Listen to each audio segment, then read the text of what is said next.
ಓಂ ಗಣೇಶಾಯ ನಮಃ. ಈ ವಿಡಿಯೋವನ್ನು ನೀವು ನೋಡುತ್ತಿದ್ದೀರಾ ಎಂದರೆ ನಿಮ್ಮ ಜೀವನದಲ್ಲಿ ಒಂದು ಪರಿವರ್ತನೆ ಆಗೇ ಆಗುತ್ತದೆ. ವಿಡಿಯೋ ನೋಡುತ್ತಿರುವ ಪ್ರತಿಯೊಬ್ಬರಿಗೂ ಆ ನಮ್ಮ ಶ್ರೀ ಮಹಾಗಣಪತಿಯ ಆಶೀರ್ವಾದವಿರಲಿ. ಬನ್ನಿ ಮುಂದುವರಿಯೋಣ. ನಿಮ್ಮ ಕನ್ನಡಿಯ ಮುಂದೆ ನಿಂತು ನಿಮ್ಮ ಆ ಕಣ್ಣುಗಳನ್ನೇ ಒಮ್ಮೆ ದಿಟ್ಟಿಸಿ ನೋಡಿ ಮಿಥುನ ರಾಶಿಯವರೇ. ಆ ಕನ್ನಡಿಯ ಬಿಂಬದಲ್ಲಿ ನಿಮಗೆ ಯಾರು ಕಾಣಿಸುತ್ತಿದ್ದಾರೆ? ಜಗತ್ತಿನ ಮುಂದೆ ಹರಟೆ ಹೊಡೆಯುವ, ಎಲ್ಲರನ್ನೂ ನಗಿಸುವ, ಸಾವಿರಾರು ಐಡಿಯಾಗಳನ್ನು ಹಂಚಿಕೊಳ್ಳುವ ಆ ಚೂಟಿ ವ್ಯಕ್ತಿ ಕಾಣಿಸುತ್ತಿದ್ದಾರಾ? ಅಥವಾ ಆ ಕಣ್ಣುಗಳ ಆಳದಲ್ಲಿ, ಆ ನಗುವಿನ ಮುಖವಾಡದ ಹಿಂದೆ ಸುಸ್ತಾಗಿರುವ, ಗೊಂದಲದಿಂದ ಕೂತಿರುವ ಮತ್ತು ಯಾರೂ ಕೇಳದ ಆರ್ತನಾದವನ್ನು ತನ್ನಲ್ಲೇ ಹತ್ತಿಕ್ಕಿಕೊಂಡಿರುವ ಮತ್ತೊಬ್ಬ ವ್ಯಕ್ತಿ ಕಾಣಿಸುತ್ತಿದ್ದಾರಾ? ಮಿಥುನ ಎಂದರೆ ಜೋಡಿ. ನಿಮ್ಮ ರಾಶಿಯ ಚಿಹ್ನೆಯೇ ಇಬ್ಬರು ವ್ಯಕ್ತಿಗಳು. ಇದರ ಅಸಲಿ ಅರ್ಥವೇನು ಗೊತ್ತಾ? ನಿಮ್ಮ ದೇಹ ಒಂದೇ ಇರಬಹುದು, ಆದರೆ ನಿಮ್ಮೊಳಗೆ ಇಬ್ಬರು ವ್ಯಕ್ತಿಗಳು ಪ್ರತಿದಿನವೂ ಯುದ್ಧ ಮಾಡುತ್ತಿದ್ದಾರೆ. ಒಬ್ಬ ನಾನು ಗೆಲ್ಲಬೇಕು, ಎಲ್ಲವನ್ನೂ ಸಾಧಿಸಬೇಕು ಎನ್ನುತ್ತಿದ್ದರೆ, ಮತ್ತೊಬ್ಬ ಯಾರಿಗೂ ನನ್ನ ನೋವು ಅರ್ಥವಾಗುತ್ತಿಲ್ಲ, ಎಲ್ಲವನ್ನೂ ಬಿಟ್ಟು ಎಲ್ಲಾದರೂ ದೂರ ಹೋಗಿಬಿಡೋಣ ಎಂದು ಅಳುತ್ತಿದ್ದಾನೆ. ಇಷ್ಟು ದಿನ ಜಗತ್ತಿನ ಕಣ್ಣಿಗೆ ನೀವು ಬುದ್ಧಿವಂತರು ಎಂದು ಕಂಡಿರಬಹುದು, ಆದರೆ ನಿಮ್ಮ ಆತ್ಮಕ್ಕೆ ಗೊತ್ತು ನೀವೆಷ್ಟು ಒಂಟಿಯಾಗಿದ್ದೀರಿ ಎಂದು. ಈ ಮಾತು ಕೇಳುವಾಗ ನಿಮ್ಮ ಬೆನ್ನು ಹುರಿಯಲಿ ಒಂದು ಸಣ್ಣ ನಡುಕ ಉಂಟಾಗಿ, ಹೌದು, ಇದು ನನ್ನ ಎದೆಯಾಳದ ಮಾತು ಅಂತ ನಿಮಗೆ ಅನ್ನಿಸುತ್ತಿದ್ದರೆ, ಮುಂದಿನ 15 ನಿಮಿಷಗಳ ಕಾಲ ಈ ವಿಡಿಯೋವನ್ನು ಒಂದು ಕ್ಷಣವೂ ಸ್ಕಿಪ್ ಮಾಡಬೇಡಿ. ಯಾಕೆಂದರೆ ನಿಮ್ಮೊಳಗಿನ ಆ ಇಬ್ಬರು ವ್ಯಕ್ತಿಗಳ ಯುದ್ಧವನ್ನು ನಿಲ್ಲಿಸಿ ನಿಮ್ಮನ್ನು ಈ ಮೇ ತಿಂಗಳು ವಿಜಯಶಾಲಿಯನ್ನಾಗಿ ಮಾಡಲು ಬ್ರಹ್ಮಾಂಡ ಸಿದ್ಧವಾಗಿದೆ. ಇದಕ್ಕೆ ನಿಮ್ಮ ಜೀವನದ ಒಂದು 10 ನಿಮಿಷವನ್ನು ಈ ವಿಡಿಯೋದಲ್ಲಿ ಕಳೆಯಿರಿ. ನಿಮ್ಮ ಜೀವನದ ಜ್ಯೋತಿ ಬೆಳಗಿಸಲು ಈ ವಿಡಿಯೋ ತುಂಬಾ ಸಹಕಾರಿಯಾಗಿದೆ. ಭಾಗ 1. ನಿಮ್ಮ ಇಂದಿನ ವಾಸ್ತವ, ಬುದ್ಧಿವಂತಿಕೆಯ ಶಾಪ. ಸ್ನೇಹಿತರೆ ನಮಸ್ಕಾರ. ನೀವು ಮಿಥುನ ರಾಶಿಯವರು. ಬುಧದೇವನ ಅಧಿಪತ್ಯದಲ್ಲಿರುವ ನೀವು ಅತೀವ ಜ್ಞಾನದ ಗಣಿ. ಆದರೆ ಕಳೆದ ಕೆಲವು ತಿಂಗಳುಗಳಿಂದ ಆ ಜ್ಞಾನವೇ ನಿಮಗೆ ಶಾಪವಾಗಿ ಪರಿಣಮಿಸಿದೆ. ಯಾಕೆ ಗೊತ್ತಾ? ಮಿಥುನ ರಾಶಿಯವರ ಇತ್ತೀಚಿನ ಜೀವನ ಹೇಗಿದೆ ಎಂದರೆ, ನಿಮ್ಮ ತಲೆಯಲ್ಲಿ 1 ಸೆಕೆಂಡಿಗೆ 1000 ಯೋಚನೆಗಳು ಓಡುತ್ತವೆ, ಆದರೆ ಆ 1000ರಲ್ಲಿ ಒಂದನ್ನು ಕಾರ್ಯರೂಪಕ್ಕೆ ತರಲು ನಿಮಗೆ ಸಾಧ್ಯವಾಗುತ್ತಿಲ್ಲ.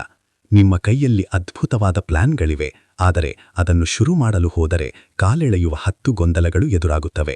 ಇದನ್ನು ಜ್ಯೋತಿಷ್ಯದಲ್ಲಿ ಬ್ರೈನ್ ಫಾಗ್ ಅಥವಾ ಮಂಜಿನಂತಹ ಗೊಂದಲ ಎನ್ನಲಾಗುತ್ತದೆ.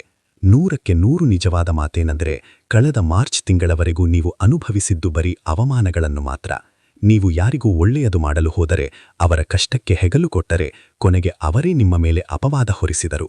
ನಾನು ಇಷ್ಟು ಬುದ್ಧಿವಂತನಾಗಿದ್ದು ನನ್ನ ಕಷ್ಟವನ್ನೇ ನನಗೆ ಪರಿಹರಿಸಿಕೊಳ್ಳಲಾಗುತ್ತಿಲ್ಲವಲ್ಲ ಎನ್ನುವ ಹತಾಶೆ ನಿಮ್ಮನ್ನು ಕಾಡುತ್ತಿದೆ.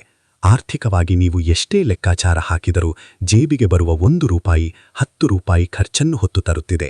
ಆದರೆ ಮಿಥುನ ರಾಶಿಯವರೇ, ಈಗ ಆ ಕತ್ತಲೆಯಿಂದ ಹೊರಬರುವ ದಾರಿಯನ್ನು ನಿಮ್ಮ ರಾಶ್ಯಾಧಿಪತಿ ಬುಧದೇವನು ಕಂಡುಕೊಂಡಿದ್ದಾನೆ. ಈ ಬರುವ ಮೇ 26 ನಿಮ್ಮ ಬದುಕಿನ ಕ್ಲಾರಿಟಿ ನೀಡುವ ಮಹಾನ್ ಅಧ್ಯಾಯವಾಗಲಿದೆ. ನಿಮ್ಮ ಜೀವನದ ದಿಕ್ಕು ಸಂಪೂರ್ಣವಾಗಿ ಬದಲಾಗುವ ಟೈಮ್ ಬಂದಿದೆ. ಭಾಗ 2. ಮೇ 14ರಿಂದ ಶುರುವಾಗಲಿದೆ ಚತುರ ರಾಜಯೋಗ. ಮೇ ತಿಂಗಳ ಮೊದಲ 15 ದಿವಸಗಳು ನಿಮಗೆ ಸ್ವಲ್ಪ ತಾಳ್ಮೆಯನ್ನು ಪರೀಕ್ಷಿಸಬಹುದು.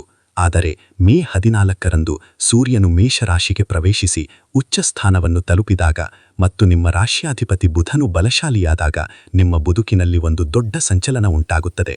ಇಷ್ಟು ದಿನ ನೀವು ಗೊಂದಲದಲ್ಲಿದ್ದ ಆ ಮಂಜು ಸರಿಯುತ್ತದೆ. ದಾರಿ ಕಾಣದೆ ನಿಂತಿದ್ದ ನಿಮಗೆ ಎಲ್ಲಿ ಹೋಗಬೇಕು, ಏನು ಮಾಡಬೇಕು ಎಂಬ ಸ್ಪಷ್ಟವಾದ ಚಿತ್ರಣ ಸಿಗುತ್ತದೆ. ಇದು ಕೇವಲ ಬದಲಾವಣೆಯಲ್ಲ, ಇದು ನಿಮ್ಮ ಬದುಕಿನ ಹೊಸ ಇಂಜಿನ್ ಸ್ಟಾರ್ಟ್ ಆಗುವ ಸಮಯ. 1 ಸೆಕೆಂಡ್ ಕೂಡ ಸ್ಕಿಪ್ ಮಾಡಬೇಡಿ. ಭಾಗ 3. ಹಣಕಾಸು. ಬ್ಲಾಕ್ ಆಗಿದ್ದ ಹಣದ ಮಹಾಪ್ರವಾಹ. ಈಗ ಹಣದ ವಿಚಾರಕ್ಕೆ ಬರೋಣ. ಮಿಥುನ ರಾಶಿಯವರು ಹಣವನ್ನು ಸಂಪಾದಿಸುವುದಲ್ಲಿ ಎತ್ತಿದ ಕೈ. ಆದರೆ ಇತ್ತೀಚಿನ ದಿನಗಳಲ್ಲಿ ಆ ಹಣ ನಿಮ್ಮ ಕೈಯಲ್ಲಿ ಮಣ್ಣಿನಂತೆ ಕರಗಿ ಹೋಗುತ್ತಿತ್ತು. ಸಾಲದ ಕಂತುಗಳನ್ನು ಕಟ್ಟುವುದೇ ನಿಮಗೆ ದೊಡ್ಡ ಸಾಧನೆಯಾಗಿ ಬಿಟ್ಟಿತ್ತು. ಮೇ 14ರ ನಂತರ ನಿಮ್ಮ ಹಣಕಾಸಿನ ಮನೆಯಲ್ಲಿ, ಅಂದರೆ ಫೈನಾನ್ಷಿಯಲ್ ಹೌಸ್ನಲ್ಲಿ ಒಂದು ಅದ್ಭುತವಾದ ಶುಭದೃಷ್ಟಿ ಬೀಳುತ್ತಿದೆ. ಇದು ಯಾವ ರೀತಿಯಲ್ಲಿ ನಿಮಗೆ ಸಹಾಯ ಮಾಡುತ್ತದೆ ಗೊತ್ತಾ? ಯಾವುದೋ ಕಡೆ ನೀವು ನಂಬಿಕೊಟ್ಟಿದ್ದ ಹಣ, ಅದು ಇನ್ನೂ ಬರುವುದಿಲ್ಲ ಎಂದು ನೀವು ಆಸೆ ಬಿಟ್ಟಿದ್ದ ಹಣ ಅನಿರೀಕ್ಷಿತವಾಗಿ ನಿಮ್ಮನ್ನು ಹುಡುಕಿಕೊಂಡು ಬರುತ್ತದೆ. ಹಳೆಯ ಆಸ್ತಿ ಮಾರಾಟದ ವಿಷಯದಲ್ಲಿ ಸಿಕ್ಕಿಹಾಕಿಕೊಂಡಿದ್ದ ಅಡೆತಡೆಗಳು ನಿವಾರಣೆಯಾಗಿ ಒಂದು ದೊಡ್ಡ ಮೊತ್ತದ ಹಣ ನಿಮ್ಮ ಕೈ ಸೇರುತ್ತದೆ. ವ್ಯಾಪಾರಸ್ಥರಿಗೆ ಹೊಸ ಇನ್ವೆಸ್ಟ್ಮೆಂಟ್ಗಳಿಂದ ಲಾಭದ ಹರಿವು ಶುರುವಾಗುತ್ತದೆ. ನೆನಪಿಡಿ, ಈ ಮೇ ತಿಂಗಳಿನಲ್ಲಿ ನಿಮ್ಮ ಜೇಬಿಗೆ ಬರುವ ಹಣ ಬರೀ ದುಡ್ಡಲ್ಲ, ಅದು ನಿಮ್ಮ ಶ್ರಮಕ್ಕೆ ಸಿಕ್ಕ ಪ್ರತಿಫಲ. ಆದರೆ ಇಲ್ಲಿ ಮಿಥುನ ರಾಶಿಯವರು ಒಂದು ತಪ್ಪು ಮಾಡುತ್ತಾರೆ. ದುಡ್ಡು ಬಂದ ತಕ್ಷಣ ಶೋಕಿ ಮಾಡಲು ಅಥವಾ ಯಾರಿಗಾದರೂ ಸಾಲ ಕೊಡಲು ಹೋಗುತ್ತಾರೆ. ದಯವಿಟ್ಟು ಈ ಮೇನಲ್ಲಿ ಬರುವ ಹಣವನ್ನು ಭವಿಷ್ಯಕ್ಕಾಗಿ ಉಳಿಸಿ, ಇಲ್ಲದಿದ್ದರೆ ಅದು ಬಂದಷ್ಟೇ ವೇಗವಾಗಿ ಮರೆಯಾಗುತ್ತದೆ. ನೀವು ಹಣವನ್ನು ಬಳಸುವ ರೀತಿಯನ್ನು ಹಾಗೂ ಉಳಿಸುವ ರೀತಿಯನ್ನು ಬದಲಾಯಿಸಿಕೊಳ್ಳಿ. ಭಾಗ 4. ವೃತ್ತಿ ಮತ್ತು ಗೌರವ. ಶತ್ರುಗಳ ಪಾಲಿಗೆ ಸೈಲೆಂಟ್ ಕಿಲ್ಲರ್. ವೃತ್ತಿ ಜೀವನದಲ್ಲಿ ನೀವು ಇಷ್ಟು ದಿನ ಅನುಭವಿಸಿದ ಅವಮಾನಗಳು ಅಷ್ಟಿಷ್ಟಲ್ಲ. ನೀವು ಹಗಲಿರುಳು ಕಷ್ಟಪಟ್ಟು ತಯಾರಿಸಿದ ರಿಪೋರ್ಟನ್ನು ಅಥವಾ ಐಡಿಯಾವನ್ನು ನಿಮ್ಮ ಕಣ್ಣೆದುರೇ ನಿಮ್ಮ ಸಹೋದ್ಯೋಗಿ ಹೈಜಾಕ್ ಮಾಡಿದ್ದನ್ನು ನೀವು ನೋಡಿದ್ದೀರಿ. ಆಗ ನೀವು ಮೌನವಾಗಿ ಅತ್ತಿದ್ದೀರಿ. ಆದರೆ ಮೇನಲ್ಲಿ ನಿಮ್ಮ ಕಮ್ಯುನಿಕೇಷನ್ ಸ್ಕಿಲ್ ಇಡೀ ಆಫೀಸನ್ನು ಬೆರಗಾಗಿಸುತ್ತದೆ. ನೀವು ಆಡುವ ಒಂದೊಂದು ಮಾತು ಕಚೇರಿಯಲ್ಲಿ ಶಾಸನವಾಗುತ್ತದೆ. ನಿಮ್ಮ ಬಾಸ್ ಅಥವಾ ಹಿರಿಯ ಅಧಿಕಾರಿಗಳು ನಿಮ್ಮ ಪ್ರತಿಭೆಯನ್ನು ಗುರುತಿಸಿ ನಿಮಗೆ ಒಂದು ದೊಡ್ಡ ಜವಾಬ್ದಾರಿಯನ್ನು ಅಥವಾ ಪ್ರಮೋಷನ್ ನೀಡುವ ಬಲವಾದ ಯೋಗವಿದೆ. ಶತ್ರುಗಳ ವಿಚಾರದಲ್ಲಿ ನೀವು ಏನೂ ಮಾಡಬೇಕಾಗಿಲ್ಲ ಮಿಥುನ ರಾಶಿಯವರೇ. ಈ ಮೇನಲ್ಲಿ ನಿಮ್ಮ ಮೌನವೇ ನಿಮ್ಮ ಅತಿದೊಡ್ಡ ಶಸ್ತ್ರ. ಯಾರು ನಿಮ್ಮನ್ನು ಕೆಲಸಕ್ಕೆ ಬಾರದವನು ಎಂದು ಮೂಲೆಗುಂಪು ಮಾಡಿದರೋ ಅವರು ನಿಮ್ಮ ಯಶಸ್ಸಿನ ವೇಗವನ್ನು ಕಂಡು ದಂಗಾಗಿ ಹೋಗುತ್ತಾರೆ. ನಿಮ್ಮ ಯಶಸ್ಸೇ ಅವರಿಗೆ ಕೊಡುವ ದೊಡ್ಡ ಪೆಟ್ಟು. ಭಾಗ 5.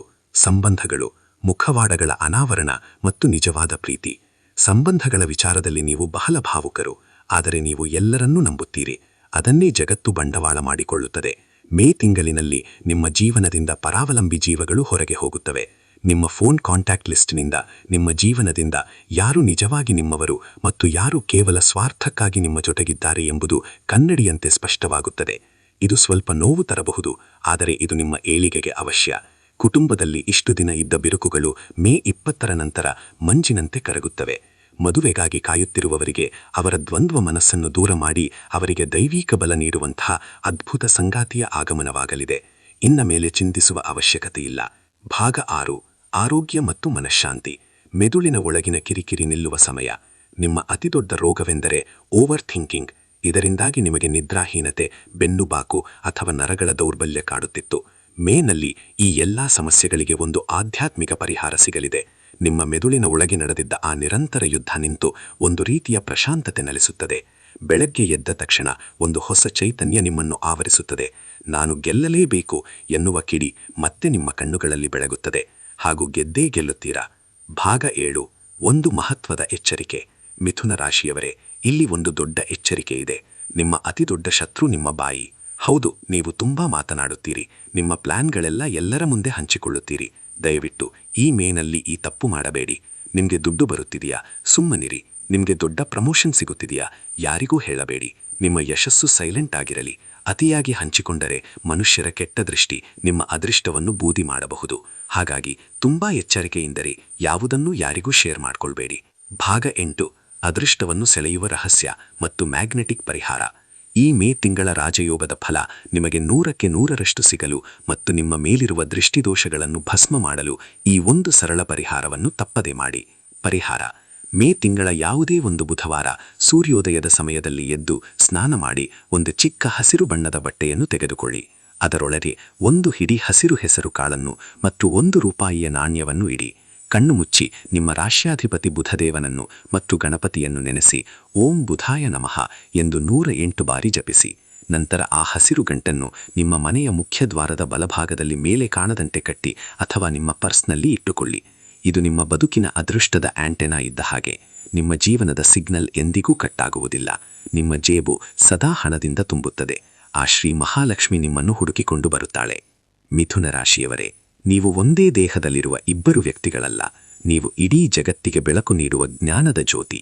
ನಿಮ್ಮೊಳಗಿನ ಆ ನಕಲಿ ಮುಖವಾಡಗಳನ್ನು ಕಿತ್ತು ಬಿಸಾಕಿ ಈ ಮೇ 26 ನಿಮ್ಮ ಜೀವನದಲ್ಲಿ ಬಂಗಾರದ ಅಲೆಗಳನ್ನು ಎಬ್ಬಿಸಲಿ ಎಂದು ಜೀವನ ಜ್ಯೋತಿ ವಾಹಿನಿಯ ಪರವಾಗಿ ನಾನು ಆ ಭಗವಂತನಲ್ಲಿ ಕಳಕಳಿಯಿಂದ ಪ್ರಾರ್ಥಿಸುತ್ತೇನೆ.